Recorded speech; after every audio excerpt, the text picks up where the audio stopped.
একটা medical college হাসপাতাল, সেখানে যদি এক্স-রে পরিষেবা না পাওয়া যায় তাহলে সেটা কতটা সমস্যার ভাবুন। হ্যাঁ, দুদিন ধরে এক্স-রে পরিষেবা পাওয়া যাচ্ছে না জলপাইগুড়ি মেডিকেলে, কারণ শুক্রবারই বিকল হয়ে যায় মেশিন। আর দিনে বিনামূল্যে প্রায় 150 জনের এক্স-রে হয় হাসপাতালে। আর এক্স-রে বন্ধ থাকায় সমস্যায় পড়ছেন রোগীরা। যে কথা শুরুতে বলছিলাম, এক্স-রে করাতে কোথায় যেতে হবে? যেতে হচ্ছে রোগীদের প্রায় 4 কিলোমিটার দূরে।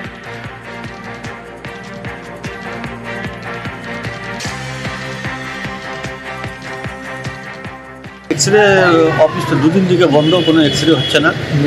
ভাইয়ের পা একটু ক্রেক হয়ে আছে, বারবার যাচ্ছি আসতেছে। এখান থেকে 10 তলা যাওয়া আমাদের সম্ভব না, এখান থেকে 4 কিলোমিটার 10 তলা, প্রায় দিন ঘুরে আসতে হচ্ছে বলে মেশিন খারাপ। এটা কবে সংশোধন হবে? এখন পেশেন্টকে নিয়ে যাবেন 10 তলায়, কী করবো, আর নিয়ে যেতেই হবে। সমস্যা তো শেষ নাই, একের পর এক প্রবলেম হয়ে যাচ্ছে হাসপাতালে। আমি আসছি আগে প্রথমে 10 তলায়, 10 তলা থেকে বললো এখানে যান এক্সরেটা করে দিবি। এখানে আসে বললো যে মেশিনটা খারাপ আছে, বললো ঠিক আছে। তো বলছি আপনাদের তো সমস্যা হচ্ছে না? সমস্যা তো হচ্ছে, এখানে পা নিয়ে আমি দাঁড়াতে পারতেছি না, কিন্তু এখানে তো মুশকিল হয়ে যাবে না। একটা মেশিন দেওয়া ছাড়া খুব অতিরিক্ত অসুবিধা হয়ে যাবে। এটা হলে আপনাদের সুবিধাও হতো। এটা হলে আমাদের সুবিধা।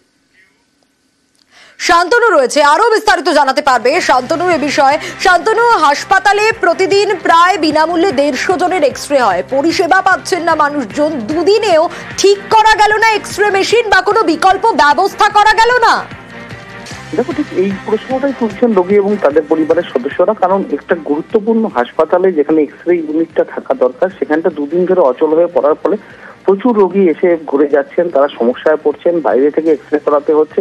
কারণ 4 কিলোমিটার দূরে সুপার স্পেশালিটি হাসপাতালে গিয়ে আবার আউটডোরে টিকিট করে তাদেরকে নতুন করে দেখাতে হবে, এটা একটা বড় সমস্যার কারণ। সেই কারণেই কিন্তু মানুষজন সেই প্রশ্নটাই তুলছেন। তারা শুক্রবার থেকে বন্ধ হয়ে রয়েছে, কিন্তু আজ পর্যন্ত সেটা ঠিক করা যায়নি। কর্তৃপক্ষ বলছেন তারা সংশ্লিষ্ট দপ্তরকে জানিয়েছেন, যারা এই দায়িত্বে রয়েছেন তাদেরকেও বলা হয়েছে, তারা আসছেন বলছেন, কিন্তু এখনো এসে পৌঁছাননি। অর্থাৎ 1 থেকে 2 দিন আরো সময় লাগতে পারে, এরকম একটা আশঙ্কা তৈরি হয়েছে। খোদ সদরের যিনি বিধায়ক রয়েছেন তিনি নিজেও কিন্তু হাসপাতাল কর্তৃপক্ষের সাথে কথা বলেছেন এবং বলেছেন যত দ্রুত এটাকে চালু করা যায় সেই ব্যবস্থা করা হোক। এবং বিধায়ক তিনি নিজেই জানিয়েছেন, কর্তৃপক্ষ তাকেও আশ্বাস দিয়েছেন যে দ্রুত ব্যবস্থা নেওয়া হবে, অর্থাৎ আগামী কালকের মধ্যেই চালু হয়ে যায়, যাতে সেই চেষ্টা চলছে। কিন্তু যা পরিস্থিতি বলছে তাদের সম্ভবত সেটা চালু হওয়ার সম্ভাবনা নেই, কারণ এখনো পর্যন্ত যারা টেকনিশিয়ান রয়েছেন তারা এসে পৌঁছাননি। মূলত কলকাতা থেকে আসতে হয় তাদেরকে, এবং সেই যন্ত্রের যে অংশটা খারাপ হয়েছে সেটাও নিয়ে আসতে হবে। সব মিলিয়ে শান্তনু, অবশ্যই আমাদের নজর থাকবে। কি সমস্যা হয়েছে এক্স-রে? এটা মেশিনটা কয়েকদিন ধরে খারাপ। কালকে রাত্রিবেলা যখন পেশেন্ট আসছিল তখন তারপরে মেশিনটা খারাপ হয়েছে, এখন থেকে একদমই খারাপ। কত পেশেন্ট এখানে আসে আর কি? এখানে পার ডে 130, 40, 50 এরকম। আচ্ছা, আর আজকে করা হবে না? আজকে তো মেশিনটা একদিন পুরো বন্ধ হয়েছে, পেশেন্টগুলো সব ঘুরে যাচ্ছে 10 তলাতে। জানিয়েছেন আপনারা? হ্যাঁ, জানানো হয়েছে। আপনার কি চাচ্ছেন, তাড়াতাড়ি হলে ভালো সুবিধা? হ্যাঁ, যত তাড়াতাড়ি হলে পেশেন্টগুলো তাদের হ্যারাসমেন্টটা কম হবে। এ তো একটা খবর দেখলেন, কিন্তু আমরা সব সময় আপনাদের পাশে, সাধারণ মানুষের পাশে আমরা খবর দেখাই আপনাদের সমস্যা সমাধানের জন্য। কেন এই কথা বলছি?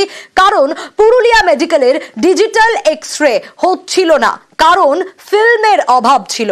আর সেই ফিল্মের অভাবে পরিষেবা বন্ধ ছিল। গতকাল এই খবর আমরা দেখিয়েছিলাম, সমস্যার কথা মেনে নিয়েছিলেন পুরুলিয়া মেডিকেলের এমএসভিপি, আর সোমবার থেকেই পরিষেবা স্বাভাবিক হবে বলে জানিয়েছিলেন। সেই পরিষেবা আজ থেকেই স্বাভাবিক হয়েছে। নিউজ 18 বাংলার খবরের জেরেই পুরুলিয়া মেডিকেলে ডিজিটাল এক্স-রে পরিষেবা স্বাভাবিক হলো। ইন্দ্রজিৎ রয়েছে, আরো বিস্তারিত জানাতে পারবে। ইন্দ্রজিৎ, আমরা খবর দেখাই সাধারণ মানুষের সমস্যা সমাধানের জন্য, এবং যখন সমাধান হয় তখন সেই খবরও আমরা তুলে ধরি। গতকালই আমরা দেখিয়েছিলাম এবং আজকেই সাধারণ মানুষ আবারও পরিষেবা পাচ্ছেন। দেখো, সাধারণ মানুষ সমস্যায় পড়লেই এটাই ঠিক যে আমরা খবর দেখাই এবং আমাদের উদ্দেশ্য থাকে যাতে সমস্যার সমাধান হয়। তাই হলো পুরুলিয়া মেডিকেল কলেজ হাসপাতাল। এবং গত কয়েকদিন ধরে ডিজিটাল এক্সপ্রেস ছাড়াও এমনি এক্সরে বন্ধ ছিল প্রায়। তার মূল কারণ ছিল যে ফিল্ম পাওয়া যাচ্ছিল না বা ফিল্ম আসছিল না, এবং এই সমস্যার সমাধান হয়েছে এবং আজ থেকে পরিষেবা স্বাভাবিক হয়েছে। যারা এক্সরে না করিয়ে ফিরে যেতে হচ্ছে চিকিৎসা পরিষেবা পাচ্ছিল না তারা আজকে চিকিৎসা পাচ্ছে এবং ডিজিটাল এক্সরে সকাল প্রাইমে এবার নজর রাখতে হচ্ছে সৌজন্য ভুলে শাসানি। কেন এই কথা বলছি? ভারতকে শাসানি বাংলাদেশের ছাত্র নেতার। খুনি শেখ হাসিনাকে ফেরানোর দাবি, হাসিনাকে ফেরানোর দাবি জানিয়ে ভারতকে শাসানি, ভারতকে হুঁশিয়ারি বাংলাদেশ ছাত্র নেতা সার্জিসের। আশ্রয় না দিয়ে হাসিনাকে ফেরানোর দাবি ছাত্র নেতার। দুদেশের সম্পর্ক ভালো করতে ফেরাতে হবে হাসিনাকে, শাসানি বাংলাদেশ ছাত্র নেতা সার্জিস আলমের।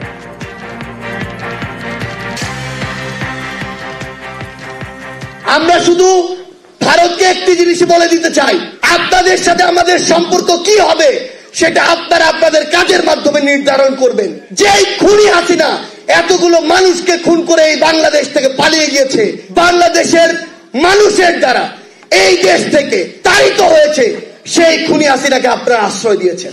যদি এই বাংলাদেশের সাথে আপনাদের সম্পর্ক স্থাপন করতে চান, খুনি হাসিনাকে বাংলাদেশে ফিরিয়ে দিন। বিবেকবোধের জায়গায় যদি আমাদের মনে হয় যে কেউ আপনারা এই অভ্যুত্থানের স্পিরিটের সাথে বিশ্বাসঘাতকতা করছেন, ইভেন প্রফেসর ডক্টর মোহাম্মদ ইউনূসও যদি হয়, আমরা তাকেও ছেড়ে কথা বলবো না। ঘরে বাইরে চাপের মুখে ইউনূস। কেন এই কথা বলছি? এবার বেসুরো জামাতপন্থী আমরা বাংলাদেশ পার্টি। হ্যাঁ, পদ্মাপাড়ের রাষ্ট্র ব্যবস্থাকে তুলো ধরা এবি পার্টির যুগ্ম সচিবের ভিনদেশে চিকিৎসা করাতে যান রাষ্ট্রনেতারা। ন্যূনতম লজ্জা থাকলে দেশের মাটিতেই বিনা চিকিৎসায় মরতেন। প্রাক্তন থেকে বর্তমান, হাসিনা জামানা থেকে ইউনূস আমল, কোনো বদল নেই তোপ আসাদুজ্জামান ফুয়াদের। বাংলাদেশের রাষ্ট্রপতি, প্রধানমন্ত্রী, বিরোধী দলীয় নেত্রী, গুরুত্বপূর্ণ হত্যাকর্তারা যখন ডাক্তার দেখাতে বিদেশে যান, লজ্জা লাগে না বাংলাদেশের রাষ্ট্রের যারা রাজনীতি করে যে এই দেশের নাগরিক হয়ে সে আরেক দেশে ট্রিটমেন্ট নিতে যায়? এইরকম একটা নির্লজ্জ রাষ্ট্র ব্যবস্থা সে 53 বছরে আমাদেরকে দিয়েছে। এবং কোন রাজনৈতিক দলের নেতারা লজ্জিত না এই কারণে। দেখবেন সে মরতে সিঙ্গাপুরে যাবে, কিন্তু বাংলাদেশে ঢাকা মেডিকেলে ভর্তি হবে না। সে মরতে থাইল্যান্ডে যাবে, ব্যাংককে যাবে, ভারতে যাবে, তারপর বাংলাদেশের স্বাস্থ্য খাতকে সে ভালো করবে না। যদি এই রাষ্ট্রের মেরুদণ্ড থাকতো, এই রাষ্ট্রের রাজনীতিবিদদের যদি ন্যূনতম মর্যাদাবোধ, সম্মান থাকতো, তাহলে তারা এই দেশে মরতো, গ্রামে মরতো, রাস্তায় মরতো, প্লেনে হেলিকপ্টার করে আরেক দেশে মরতো না। ঠিক যে কথা বলছিলাম, একেবারে সারাশি চাপে বাংলাদেশের তদারকি সরকার। ইউনূস সরকারকে নিশানা করে দ্রুত বাংলাদেশে ভোটের দাবি বিএনপি নেতার। আওয়ামী লীগের প্রাক্তন নেতাও তদারকি সরকারের বিরুদ্ধে সুর চড়িয়েছেন। অন্যদিকে শহীদ বুদ্ধিজীবী দিবসের বার্তায় তদারকি ইউনূস সরকারকে দাঁত ভাঙা জবাব দেওয়ার ডাক শেখ হাসিনার।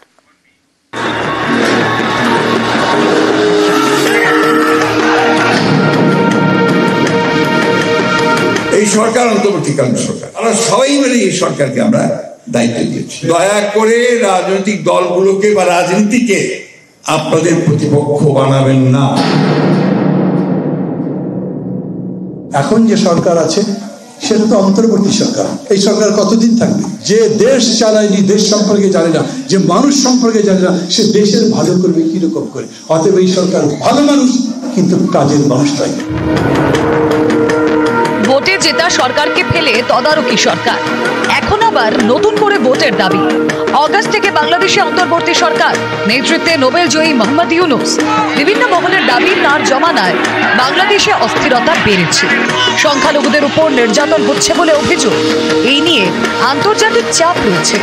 আর এই পরিস্থিতিতে বাংলাদেশে দ্রুত ভোটের দাবি বিএনপি নেতা। আমরা আশা করি খুব দ্রুত জনগণের ইচ্ছা অনুযায়ী নির্বাচনের ব্যবস্থা হবে, অবাধ, সুষ্ঠু, নিরপেক্ষ নির্বাচনের মধ্যে দিয়ে জনগণ তাদের প্রতিনিধি নির্বাচন করার সুযোগ পাবেন, পার্লামেন্ট করার সুযোগ পাবেন।